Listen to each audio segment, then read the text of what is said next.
वैकुंठीचा हरी तान्हा यशोदेच्या घरी. वैकुंठीचा हरी हा तान्हा म्हणून यशोदेच्या घरी का आला त्याचं कारण तुम्हाला समजलं. आपला विषय चालला होता भगवान श्रीकृष्ण त्या ठिकाणी सांगतायत की मला इथं ठेवू नका, मला नंदाच्या घराला घेऊन चला. नंदाच्या घराला घेऊन चला म्हटल्यानंतर वसुदेवानं सांगितलं देवा नंदाच्या घराला नेणं तुम्हाला इतकं सोपं आहे, बोलणं इतकं सोपं आहे, एवढे सगळे द्वारपाळ सगळा पहारा कडक केलेला आहे, नेणं इतकं सोपं आहे का. कारण बोलणं फार सोपं असतं, करणं फार कठीण असतं का. आता एवढा मोठा कार्यक्रम या ठिकाणी केलाय, हे बोलणं फार सोपं आहे पण करणाऱ्याला कळतं किती त्रास होतो बघा. करणाऱ्याला कळत असतो, बोलणाऱ्याला काय, बोलणारे काय म्हणत असतात कीर्तनकार हाच नव्हता पाहिजे, वादक तोच नव्हता पाहिजे, गायक तेच नव्हते पाहिजे, मग कोण पाहिजे. बोलणाऱ्याला काही लागत नाही बघा. आणि बोलणारे इतके विचित्र असतात, खऱ्या अर्थाने दातृत्व ज्यांचं असताना 5-5, 10-10 हजार, 15-15 हजार वर्गणी देणारे ना त्यांचं काही नसतं, पण जे 500 रुपये वर्गणी देताना ते फार बेजारी करतं. काय म्हणतो ते माहिती आहे, 500 रुपये वर्गणी देणार, पाहुण्या रावळ्या सहित पंक्तीला जेवायला येणार, घरच्या कुत्र्याला वाढण घेऊन जाणार आणि सप्ताह संपला की शेवटच्या दिवशी विचारायला येणार किती उरले किती उरले. असे महाभाग जर तुमच्यामध्ये असतील ना त्याला म्हणायचं हे 500 रुपये तुझे घे आणि परत काय इकडे येऊ नको. असे महाभाग असतात बघा. म्हणून खऱ्या अर्थाने यांच्या दातृत्वाची या ठिकाणी दखल घेतली पाहिजे. मला असं वाटतं प्रतिक्रिया देण्यापेक्षा प्रतिसाद द्या. जे करतय ना प्रतिक्रिया देण्यापेक्षा प्रतिसाद द्या. म्हणून एवढं सगळं दातृत्व ज्यांनी दाखवलंय, एवढा सगळा खर्च ज्यांनी या कार्यक्रमाकरता केला ना त्यांच्याकरता जोरदार टाळ्या वाजवा सर्वांनी. सुंदर असं कार्यक्रमाचं नियोजन त्यांनी केलं. बोलणं फार सोपं असतं, करणं फार कठीण असतं. वसुदेवानं सांगितलं देवा बोलणं फार सोपं आहे पण तुम्हाला नंदाच्या घराला घेऊन जाणं इतकं सोपं आहे का. देवानं सांगितलं त्याची काळजी तुम्ही करू नका, मी आल्यानंतर सगळं काही व्यवस्थित होईल. आणि पुन्हा एकदा त्या ठिकाणी देवकी मातेच्या गर्भामध्ये प्रवेश केला. गर्भात प्रवेश केल्यानंतर सगळे देव देवता त्या ठिकाणी पुष्पवृष्टी करू लागले. देवकी मातेवरती वसुदेवावरती गर्भस्तुती करतायत. सगळेजण त्या ठिकाणी त्यांच्या येण्याची वाट पाहतायत आणि आल्यानंतर सगळेजण त्या ठिकाणी त्यांचं स्वागत करतायत. आपल्यालाही ते स्वागत करायचे, सर्वांनी दोन्ही हात वरती करायचे आणि मोठ्या प्रेमाने त्यांचं स्वागत आपल्याला करायचे. स्वागतम सुस्वागतम शरणागतम कृष्ण.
वसुदेव देवकीवरती सगळे देव देवता पुष्पवृष्टी करतायत आणि खऱ्या अर्थाने वसुदेव देवकीच्या जीवनामध्ये तो दिवस उजडला.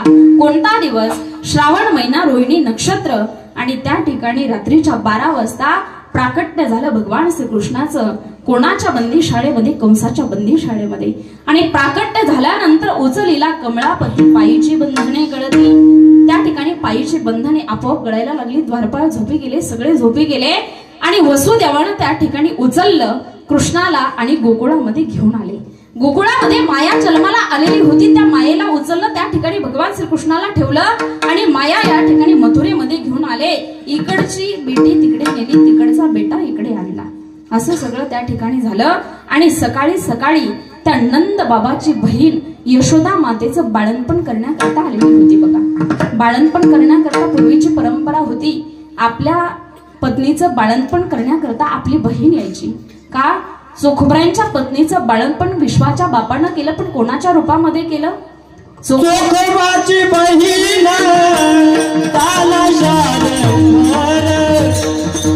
चोखोबाची बहीण ताला चोखोबाची बहीण ताला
विश्वाचा बाप आला. पण कोणाच्या रूपामध्ये आला? तर चोखोबरांच्या बहिणीच्या रूपामध्ये. चोखोबरांच्या बहिणीच्या रूपामध्ये आला. का आला? तर रात्रंदिवस शुद्ध भावनेनं, शुद्ध अंतकरणाने चोखोबरांनी त्या ठिकाणी त्या भगवंताचं भजन केलं. परिणाम जगाचा बाप त्यांच्या पत्नीचं बाळणपण करण्याकरता आला. मग जगाचा बाप जर आपल्या घरी यावा असं वाटत असेल ना, तर निश्चितच त्याचं भजन, त्याचं नामस्मरण शुद्ध अंतकरणानं करणं गरजेचं आहे. कारण देवाला जिंकण्याकरता फक्त अंतकरणामध्ये भाव असावा लागतो. शुद्ध ज्याचा भाव झाला दुरी नाही देव त्याला. ज्याच्या अंतकरणातला भाव शुद्ध झाला ना, त्याच्याकरता देव लांब नाही. मग शुद्ध अंतकरणानं त्या भगवंताचं भजन करणं गरजेचं आहे. म्हणून तुम्हाला एकच सांगेन, आजच्या कीर्तनातून एवढा संदेश घरी घेऊन जा. नाही तुम्हाला शुद्ध अंतकरणानं भजन करता आलं, थोडासा आवाज द्या. नाही तुम्हाला शुद्ध अंतकरणानं त्याचं भजन करता आलं, नाही तर भगवंत परमात्म्याची वारी करता आली, तर कमीत कमी आपल्या घरामध्ये जो ज्ञानेश्वरीचा ग्रंथ बांधून ठेवलेला आहे ना, तो ज्ञानेश्वरीचा ग्रंथ कधीतरी हातामध्ये घ्या. कधीतरी त्या ज्ञानेश्वरीच्या ओव्यांना आपल्या बोटांचा स्पर्श होऊ द्या. हे मी तुम्हाला का सांगते ऐका. अरे माझ्या विश्वमाऊली ताडोबरांनी मेलेल्या माणसाला जिवंत करून ज्ञानेश्वरी लिहिली. ऐका, मेलेल्या माणसाला जिवंत करून माझ्या विश्वमाऊली ताडोबरांनी ज्ञानेश्वरी लिहिली. पण आपण ती जिवंतपणे वाचवत नाही. आपल्या या महाराष्ट्राची शोकांतिका आहे. म्हणून विनंती असेल माझी तुम्हाला, आवाज द्या की म्हणून जिवंतपणे ती ज्ञानेश्वरी वाचा. का सांगते ऐका. अरे 5 वर्षाच्या मुक्ताबाईनं ज्ञानदादाला उपदेश केला. अरे ज्ञानदादा, या जगाचं कल्याण व्हावं तुला वाटतंय ना, विश्वाचं कल्याण व्हावं तुला वाटतंय ना, तर या विश्वाचं कल्याण होण्याकरता तू ताटीचा दरवाजा बंद करू नको. ताटीचा दरवाजा उघड आणि खऱ्या अर्थाने या विश्वाचं कल्याण करण्याकरता बाहेर पड. माझ्या 5 वर्षाच्या मुक्ताबाईचा उपदेश पुष्पमाऊली ताडोबरांनी ऐकला. विश्वमाऊली ताडोबराई बाहेर पडले आणि पैठणला गेले. पैठणला गेल्यानंतर भगवद्गीतेवरती प्रवचन करायला सुरुवात केली. 6 महिने प्रवचन केले. 6 महिने झाल्यानंतर पुन्हा एकदा मुक्ताबाईने उपदेश केला. मुक्ताबाई म्हणते, अरे ज्ञानदादा, गंगा बहती भली साधू भटकता भला. साधून एका ठिकाणी राहायचं नसतं रे दादा, आपल्याला निघायला हवं.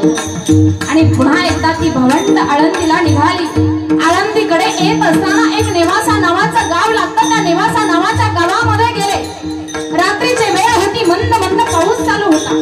आणि त्या मंद मंद कळसामध्ये एक मस्जिद होती. त्या मस्जिदीमध्ये गेले. मस्जिदीमध्ये काजी होता. काजीने विचारलं, बच्चो आप कौन है? सांगितलं, हम हिंदू है. हिंदू है तो यहाँ किसलिए आए? जाओ तुम्हारे मंदिर जाओ. सांगितलं, काजी साहब आमच्याकडे बदलण्याकरता कपडे नाही तो. आमचे कपडे ओले झालेत. रात्रीपर्यंत आम्हाला आसरा द्या. सकाळ झाली की आम्ही निघून जातो. काजीने सांगितलं, यहाँ मुस्लिम के अलावा कोई ठहर नहीं सकता. जाओ तुम्हारे मंदिर जाओ. त्यावेळेला विश्व मौली तानांबळेंनी एकच प्रश्न विचारला. मौली म्हणतात, काजी साहब क्या मस्जिद सिर्फ मुस्लिम की हो सकती है, हिंदू की नहीं? हाँ, ये सिर्फ मुस्लिम की हो सकती है, हिंदू की नहीं. त्यावेळेला मौली म्हणतात, एक खुद बताएगी एक किसकी है. आणि त्या दगडा मातीच्या मस्जिदीला प्रश्न विचारला माझ्या विश्व मौली तानांबळेंनी. मौली म्हणतात, ए मस्जिद तू किसकी है? तू किसकी है म्हटल्याच्या बरोबर त्या दगडा मातीच्या भिंतीमधून ऐका, दगडा मातीच्या भिंतीमधून 3 वेळा आवाज आला, मैं हिंदू की हूँ, मैं हिंदू की हूँ, मैं हिंदू की हूँ. लक्षात आलं, काजीचा अधिकार सामान्य नाही विश्व मौली तानांबळेंचा. आणि काजी साहेब त्या ठिकाणी विश्व मौली तानांबळेंच्या चरणावरती गडाबडा लोळायला लागला. मी हे का सांगते तुम्हाला ऐका. आणि त्याच नेवासा नावाच्या गावामध्ये माझ्या विश्व मौली तानांबळेंनी ज्ञानेश्वरी लिहिली. सच्चिदानंद बाबांना मेलेल्या प्रेतावरून उठवलं आणि उठून ती ज्ञानेश्वरी लिहिली. पण आपण जिवंतपणे ती वाचत नाही. आपली शोकांतिका आहे. सांगायचं तात्पर्य, जिवंतपणे ती ज्ञानेश्वरी हातामध्ये घ्या. अरे मी लहान असताना माझा बाप गावामध्ये आनंदाने सांगायचा, छाती उंच करून सांगायचा, ही माझी मुलगी नाही, माझा हा मुलगा आहे. मुलगा काय सांगत होता?